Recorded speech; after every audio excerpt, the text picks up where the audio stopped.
Today, we're breaking down the latest release of documents in the Jeffrey Epstein case. So, a whole new batch of files related to Jeffrey Epstein just dropped, and honestly, they've kicked up a ton of confusion and spawned all kinds of wild theories online. So let's cut through the noise and figure out what these documents actually say. All right, first up, the centerpiece of all this is something they're calling the birthday book. Ghislaine Maxwell put it together for Epstein's 50th birthday, but you're going to see it's less of a celebration and more like something that should have been locked away in an evidence locker. Yeah, this was no ordinary birthday card. We're talking about a scrapbook curated by his inner circle, and the timing here is just chilling. It was made years before his first conviction, but smack in the middle of when so many of his victims say their abuse was happening. That context is everything. So one of the entries that got everyone talking is from Donald Trump. It's this really strange, almost script-like message printed on a cutout of a woman's body. And it ends with that incredibly cryptic line. To make it even weirder, his signature is placed right where you'd expect the pubic hair to be. Just odd. And believe me, it gets darker. Another entry, this one from a childhood friend, is just flat out disturbing. It lays out this so-called get-rich-quick scheme, and it's right next to a photo of Epstein holding a gun with a woman's stocking over his head. There's also a handwritten note from Bill Clinton in the book. And look, a lot of it is just your standard birthday stuff. But this one phrase about childlike curiosity, I mean, given everything we now know about Epstein's crimes, that phrase just lands very, very differently. It's no wonder people are scrutinizing it so closely. And it's not just about the big famous names.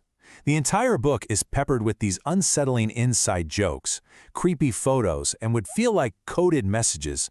It all points to this really dark, secret world. I mean, there's literally a whole chapter just called Children. Okay, so let's pivot from the weirdness of the scrapbook to some truly cryptic emails, because this is where things spiral into some major political speculation. So check this out. It's 2018, just a year before Epstein's final arrest. He's emailing with his brother Mark.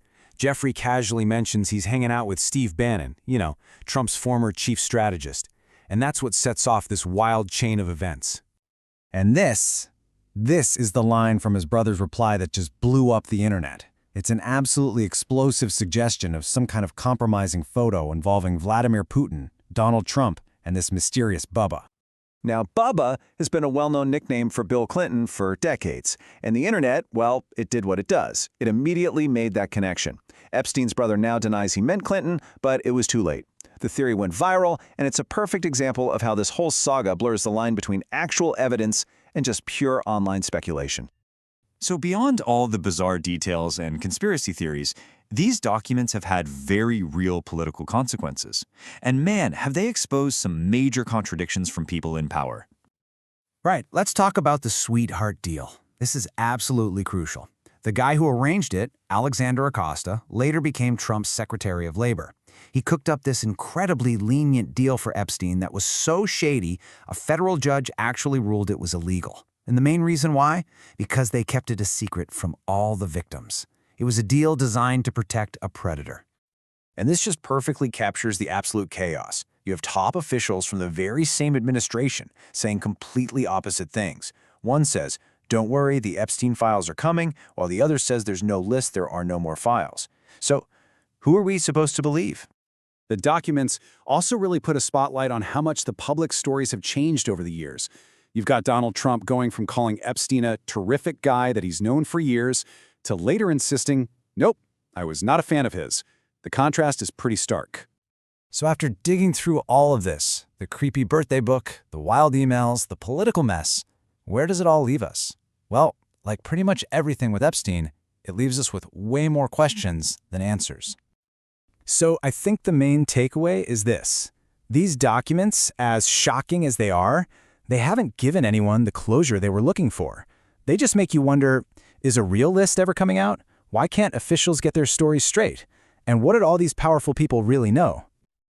And that leaves us with one final big question.